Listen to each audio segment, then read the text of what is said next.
Welcome back, everyone, and I'm here again with SBR contributor Jordan Sharp. And today we're going to be looking about how those odds have been acting up for the game between the Carolina Panthers and the Minnesota Vikings. How you doing today, Jordan?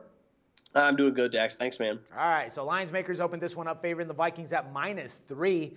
And that line's going to go down, down, down. Right now it's -2.5, 2, and -1 in some cases. Now the Panthers are 3, 7, and 1 straight up, but 6 and 5 against the spread.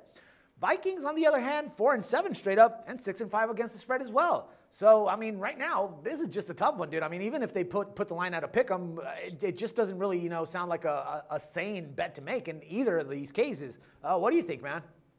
Yeah, I think over the last couple of weeks, I've completely given up on the Carolina Panthers. I thought after they got through that tough part of their schedule that they would start to kind of win again and actually, start to have a backbone, so to speak. And they are coming off of a bye, which I think it does give them a little bit of an advantage here. But then again, I think Minnesota at home is a great play here. I think at -2, with the way their defense has been ramping up recently, I think their offense is obviously still going to be limited at times and probably, most of the time. But over the last 2 weeks, it's looked a little bit better. Their defense is keeping them in games against a team like the Panthers at home with a horrific defense. I mean, I think the Vikings are the play here. What do you think about them at -2 or -2.5? I definitely dig it. I mean, like you said, the Vikings, the only thing that they have right now going for them is that defense. And the way that the Panthers have been playing offensively, I think that they're going to have a shitload of troubles with that. I mean, Cam Newton isn't getting anybody the ball. He's not running like he used to run. I think he's a little scared of actually getting injured again. And the running game with Old Man Stewart and what's the other guy? Jonathan Stewart and I always forget this other guy. Williams. Yeah, those two guys, they haven't been doing anything as well, man. I mean, so it's just a matter of looking at what we have here. I mean, you pointed it out, clearly. The Vikings, they have that defense going for them. I think that, taking the Vikings 3, maybe 2.5 points, that's a definitely decent play. What's that under looking like, man?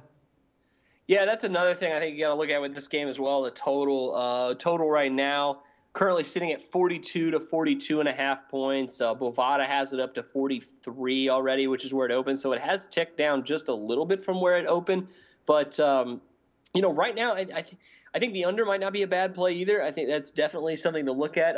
But, like I said, Teddy Bridgewater has been playing at least solidly. Got a quarterback rating of at least 76 the last 4 games, which is a lot better than his last 2 games before that. So he's been playing better. Last week he had over 200 yards and 2 touchdowns, even though, his yards per attempt have been really bad. He's not going to, throw the ball deep that much. But, against a team like the Panthers, with the way their defense has been playing and with the way the Vikings defense has been playing well, I'm going to stay away from the total in this one. Go with I think my best play on this one's definitely Minnesota -2. All right, sounds good, man. Jordan, as always, it's a pleasure talking football with you, and I look forward to doing this again next week. All right, thanks, Dax. No problem, man. And for SBR Picks, this is Dax Floyd. The SBR Network offers free sports picks and game breakdowns, big money free betting contests year-round, a real-time Vegas-style odds monitoring service, and much more. So come see for yourself. To stay updated on SBR news and promotions, follow us on Twitter, Facebook, and Google+, and do be sure to subscribe to the Sportsbook Review YouTube channel to catch all our daily sports shows.